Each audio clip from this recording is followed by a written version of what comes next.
are you, Lee? I'm so well. Thanks, Tracy. Thanks for joining me. And we are definitely live now. Can you see me okay? And it's all good?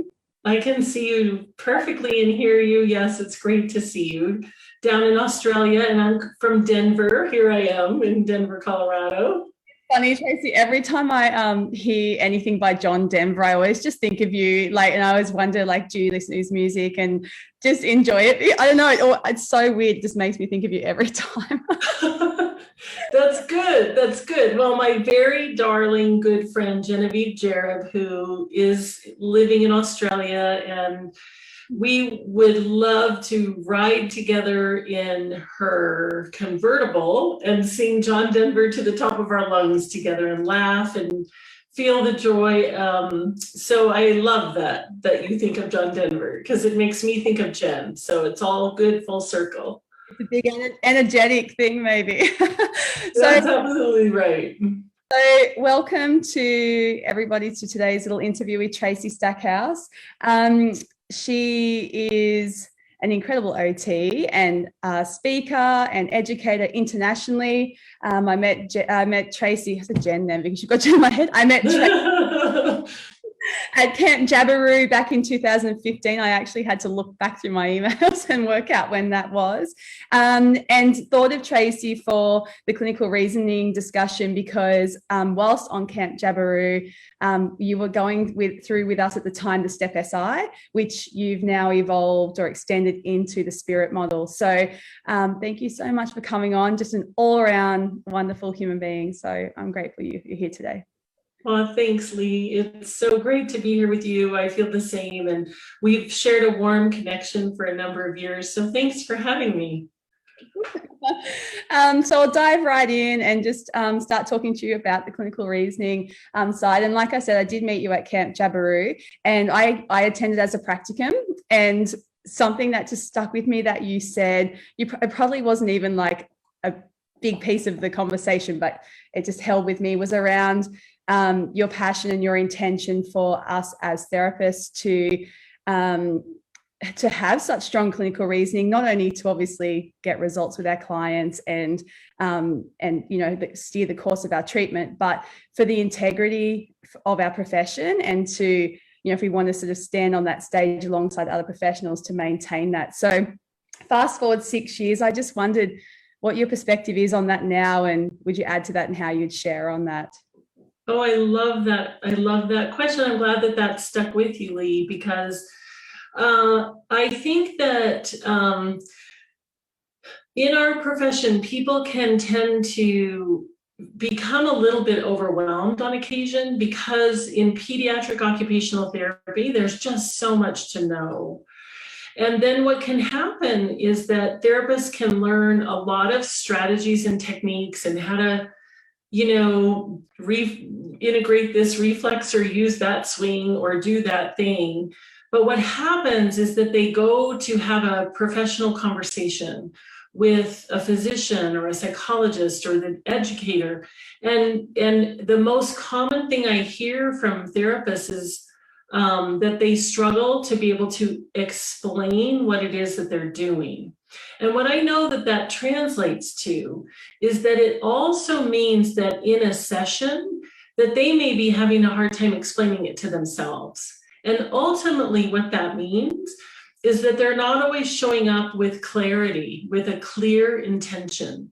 So you had picked, in preparing for this OT brunch that we're going to do together, you had picked this song, I Can See Clearly Now, and it really spoke to my kind of passion around this, Lee, because I think the whole intention here is to create clarity for the purpose of deepening your intention, and that clarity allows you to arrive differently in any treatment session, whether that be in a direct treatment session in a clinic or out in nature or in somebody's home or in a school. And then it allows you to really take command of the information. And part of what's transformational in treatment is the way that we convey that, the way we are advocates, and we empower the fact that people don't have to be stuck. Kids don't have to be struggling, and all of us can move forward, but that requires all of us to have clarity. So if we can see clearly now, to be a little corny, but for real, like, to me, that's one of the cornerstones, and I think it's critically important. So yeah.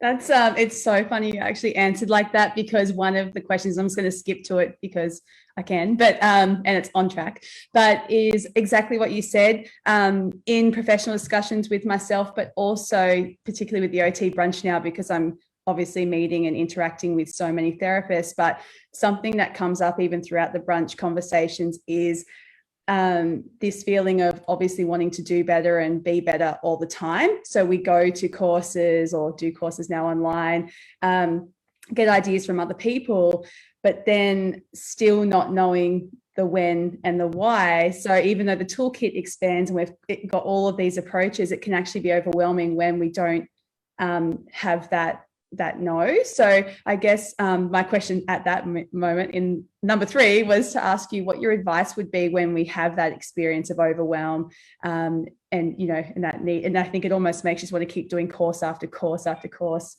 to feel that when that's not the issue. Yeah, that's so exactly spot on. People do start to try to, they acquire a lot of tools, but then they don't know the when and the why and the how to apply them. And to me, that's one of my guiding passions, is to help people figure out that why. When you figure out the why, sometimes you don't need that many tools in your toolkit.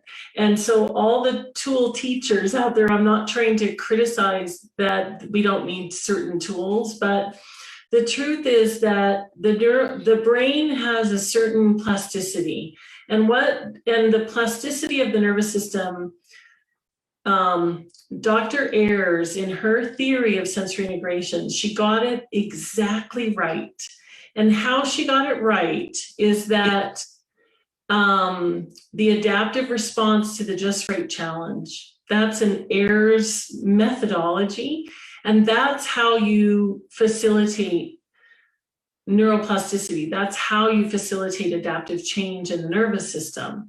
So the truth is that to get to adaptive response, you don't need necessarily lots and lots and lots of different tools. What you need is clarity of purpose. And so for me, clinical reasoning is that clarity of purpose. The other thing is that, again, kind of dancing around this topic, but Dr. Ayers used to talk about how, you know, one of the quotes that she shares, and many people quote her when she says this, but she says that truth, like infinity, is to be forever approached and never reached. So one of the reasons that we need clinical reasoning is that every child has their own truth, and that truth doesn't match a tool. That truth matches your ability to connect with them and your ability to facilitate adaptive response for them. And so that's what clinical reasoning does for you, is it informs that. The other thing that clinical reasoning does for you is that many of our models, or even some of our tools, aren't exactly right. It doesn't mean they're wrong, but it means that there's a little bit of room to go to get it fully right.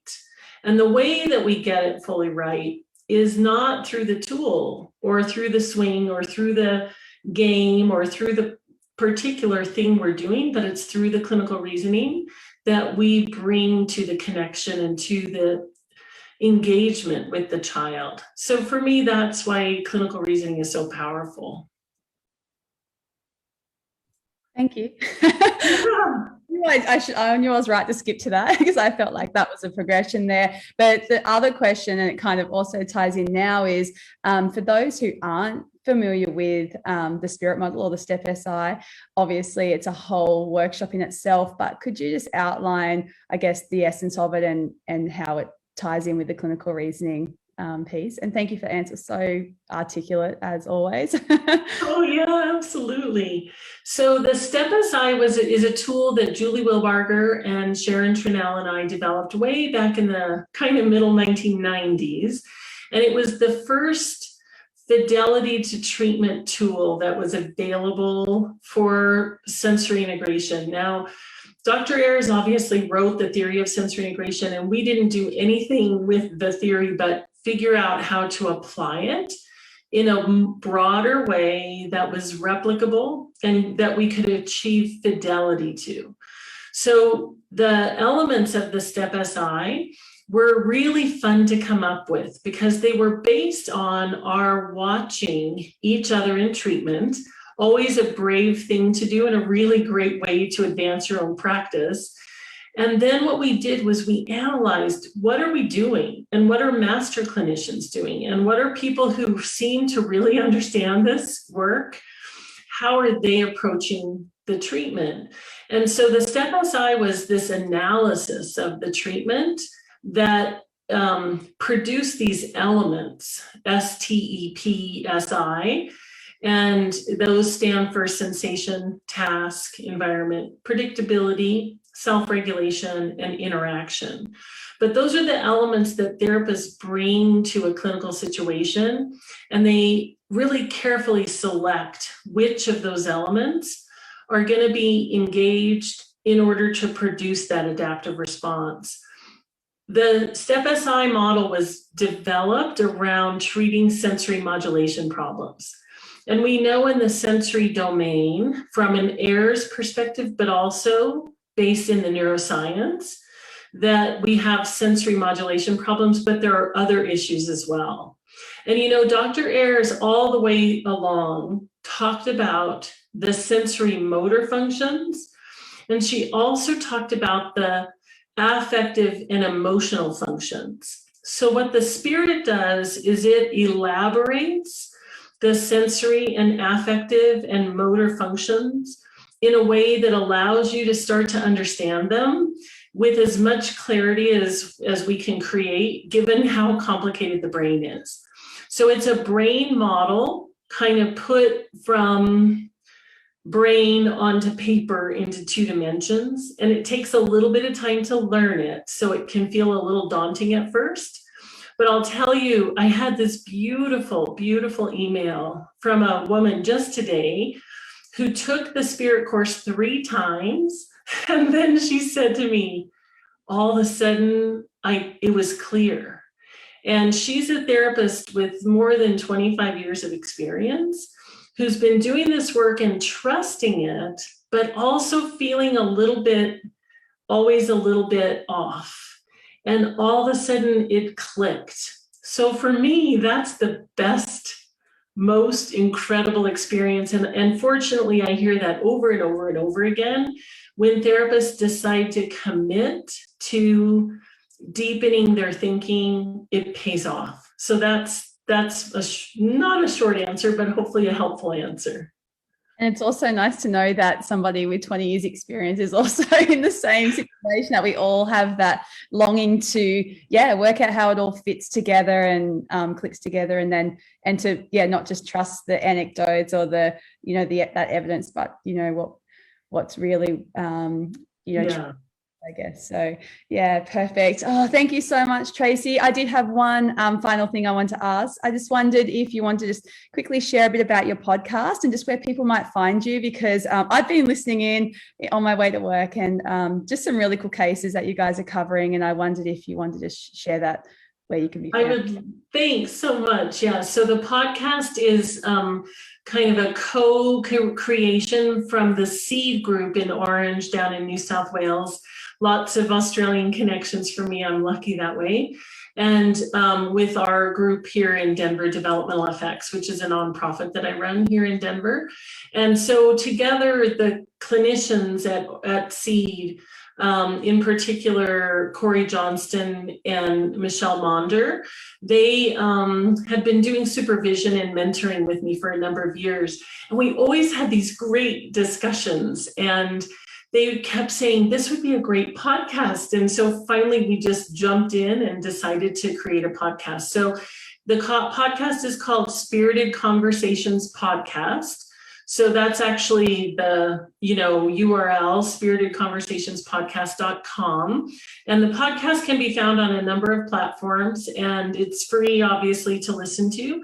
And it's really fun. We get to talk about clinical reasoning. And our goal is we say that our goal is to engage and elevate pediatric therapists. And that's a beautiful passion of all of ours. And I think of yours as well, Lee. So I'm glad that you're enjoying the podcast, and hope that, other people will find it and connect in. And from that podcast site, you can also, you can find it also from our website, developmentalfx.org. And we have the Spirit course is also available on our Learning Journeys platform. And we've had a beautiful response to that from all over the globe. So I think really people are hungry for deepening and elevating and engaging in practice. And I'm happy to be a part of that. And I'm happy that you are a part of that, because like I said, I met you all those years ago, and so much of, I followed up with you and had some mentoring as well, but so much of that experience with you stuck, not just because of the content, but your way of teaching. So when you agreed to come on the brunch, and even this today, I was just thrilled that, like I was saying earlier, people just jumped on, and it's so exciting. So of course, you can catch Tracy at our brunch next month. She's our June guest, and I will put the link in the comments. But yeah, I'm so excited to have you on, Tracy. It's so good. Awesome. Thanks so much, Lee. I look forward to our brunch in June and all the other brunches, because you've pulled together an awesome series here. So thanks. I'm honored to be a part of it. Yeah, it's been fantastic. Had so much nice feedback, and I just enjoy them. Like I was saying earlier, I just really enjoyed the conversation and the depth that some of them have gone to in such a short space of time. And yeah, thank you again. Yeah, thank you. All right. Be well, everyone.